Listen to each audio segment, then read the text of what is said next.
तो पुण्यात्माओं, हम खजूर पर अटके हुए थे और कबीर परमेश्वर पूर्ण परमात्मा हमारे पिता ने 600 वर्ष पहले हमें उस खजूर से उतारने की चेष्टा की थी कि नीचे आ जाओ, लेकिन हम नीचे ना आकर के गालियां देने लगे उसको, क्योंकि हमने वो खजूर ही पृथ्वी मान रखी थी। घने दिन तो वहीं लटक रहे थे बहुत वर्षों से। तो पुण्यात्माओं, अब परमात्मा ने हमारी आंखें बनाई ज्ञान वाली, अध्यात्म ज्ञान का हमारा मोतियाबिंद हो गया था।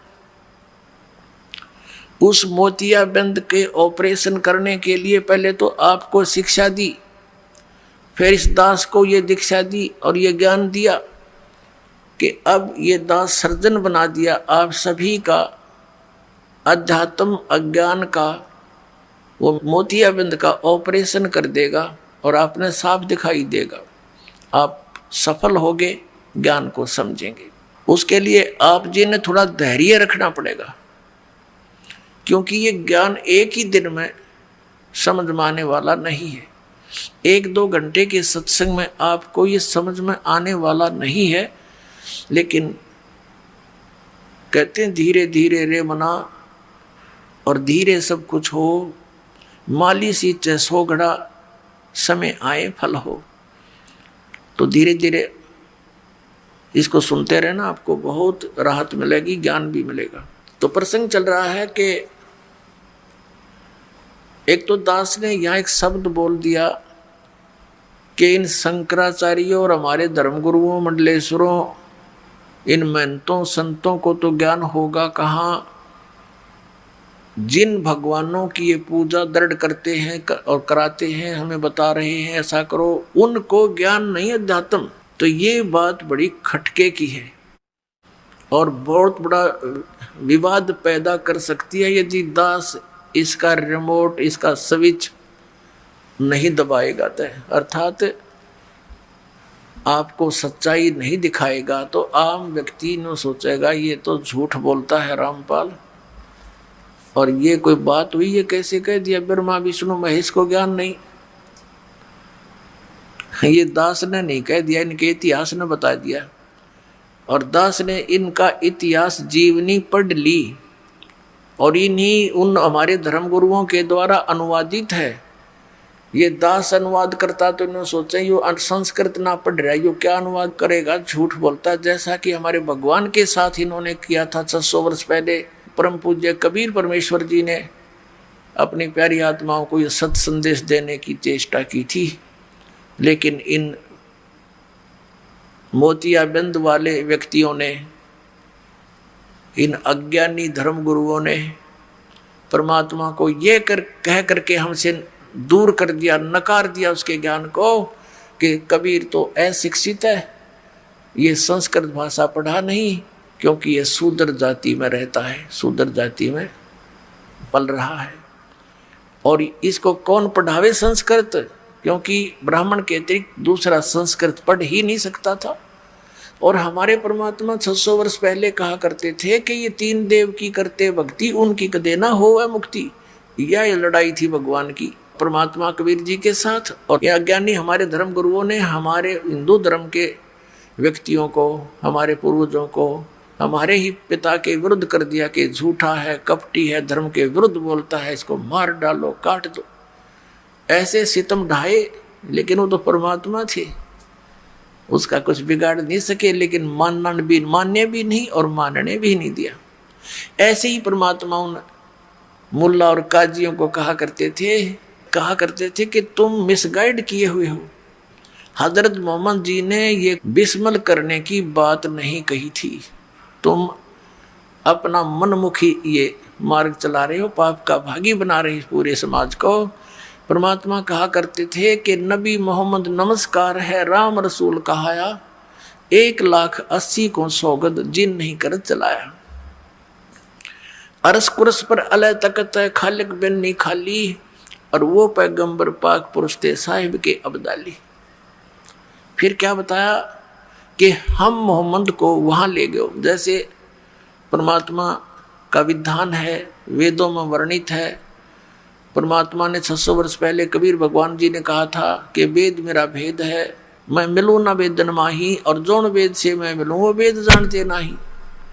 परमात्मा ने कहा था कि ये विचारों वेद मेरी महिमा का गुणगान कर रहे हैं, लेकिन इन 4 वेदों में वर्णित विधि केवल ब्रह्म तक की है, और यहाँ तक की जो क्रियाएं हैं, यज्ञ हैं, इनकी जानकारी है। ये ब्रह्म तक की साधना है, इससे ब्रह्म लोक प्राप्ति हो सकती है। उसके बाद फिर पुनर्जन्म और 83 लाख योनियों का संकट सदा बना रहेगा।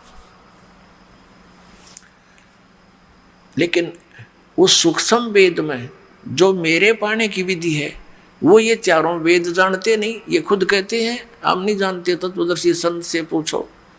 यजुर्वेद अध्याय नंबर 40 का श्लोक 10 से लेकर 13 तक ये स्पष्ट किया गया है।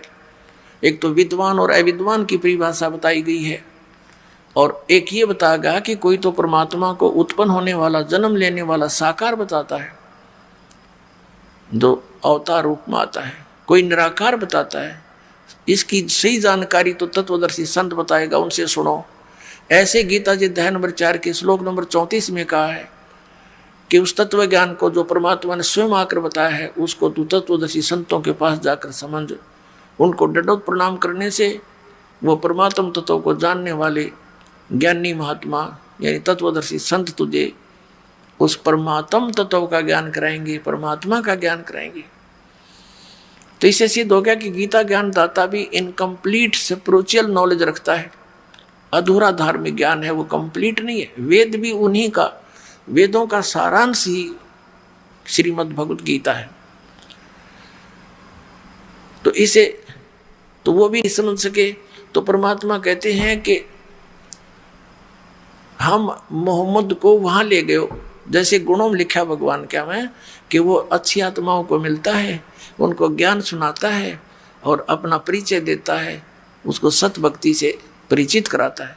तो इसी अपने गुण आधार से, अपने गुण के आधार से हजरत मोहम्मद जी को परमात्मा मिले थे, लेकिन उस समय तक उनकी बहुत प्रभुता हो गई थी, बहुत से अनुयायी हो गए थे, विरोधियों पर भी उनकी सफलता हो गई थी।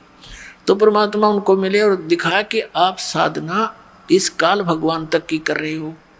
कहते हम मोहम्मद को वहां ले गए ऊपर, और इच्छा रूपी वहां नहीं रहे हो, वहां इसकी आस्था बनी नहीं, क्योंकि नीचे बहुत ज्यादा अनुयायी हो गए थे, सब सलाम करनीय सेवक गणे हो गए थे। तो कहने का भाव है कि इच्छा रूपी वहां नहीं रहे हो, उल्ट मोहम्मद मैल पठाया, इस शरीर में भेज दी उसकी आत्मा। उल्ट मोहम्मद मैल पठाया, गुज बीरज एक कलमा लाया। कहते हैं एक गुज यानी गुप्त, गुज बीरज एक कलमा लाया, रोजा बंग नमाज देरे, बिस्मल की नहीं बात कही रे। कि उन्होंने ये 3 बातें बताई थी, रोजा यानी व्रत रखो, और बंग यानी ऊपर मस्जिद के अंदर चढ़ करके आवाज लगाना, और रोजा बंग नमाज दे रे, बिस्मल की नहीं बात कही रे। अब कहते नेम, कहते ये 5 वक्त की जो नमाज करते हैं, कहते ये 3 बताई थी उनको, ये बिस्मल नहीं करने को कहा था। 4 यार मतलब बिस्मल की थी, और गऊ पकड़ कर बिस्मल की थी। ये तो तुम्हारी अपना मशोरा है, आपकी बनाई हुई एक अपना लोक वेद है। ये हजरत मोहम्मद जी ने ऐसा नहीं कहा। उसके विषय में कहा कि अर्श कुरस पर अल्लाह तकत है, खालिक बन्नी खाली, और वो पैगंबर पाक पुरुष थे, साहिब के अब्दाली। नबी मोहम्मद नमस्कार है, उतारणीय महापुरुष थे। और राम रसूल कहा, वो तो भगवान का एक संदेश वाहक था, और 1,80,000 उनके अनुयायी थे हजरत मोहम्मद के। वो मुसलमान थे। मुसलमान वही है जो बुराई ना करे, किसी की आत्मा नहीं दुखावे, जीव हिंसा नहीं करता। तो धार्मिक व्यक्ति तो उसी को कह सकते हैं। काटे शीश नहीं दिल करना, बकरे काटे, गऊ काटे, झोटे काट कर बलि चढ़ावे, वो भक्त है। धिक्कार है ऐसी भक्ति को। तो क्या कहा करते, ऐसे ही हिंदुओं में देख लो आप, कामाख्य से माई का माता का बड़ा झोटे चढ़ रहे, बकरे चढ़ रहे, वह बकरे खाओ, वह मूर्ति अकल मारी जा रही बताई हमारी। तो परमात्मा यही कहा करते थे, उनको कहा करते थे कि तुमने ये अपना लोग भी बना लिया, वो हजरत मोहम्मद जी का दिया हुआ ये ज्ञान मांस खान का नहीं है। तो वो उधर से वो भी धर्मगुरु कबीर भगवान के विरोधी हो गए, इधर से हिंदुओं के धर्मगुरु कबीर परमात्मा के विरोधी हो गए, और सब ने ये कह दिया जब मारे से मरा नहीं, काटे से कटा नहीं, सब उन्होंने अपने हथियार चला लिए, उन्होंने देखा मरता भी नहीं और चुप भी नहीं होता, तो ये कहना शुरू कर दिया कि ये क्या जाने हमारे सदग्रंथों के बारे में, ना ये उर्दू पढ़ा, ना फारसी पढ़ा, और ना ये संस्कृत पढ़ा, ये झूठा और कपटी है। तो हमने मान लिया बात उन हमारे नकली गुरुओं की, केवल इसी दृष्टिकोण से कि हमारे कबीर गुरु जी ने संस्कृत को नहीं पढ़ा, इसलिए ये सच्चाई नहीं बोल रहे होंगे। और पुण्यात्मा उस समय 64 लाख से सो गए थे इस भगवान कबीर साहब के 600 वर्ष पूर्व।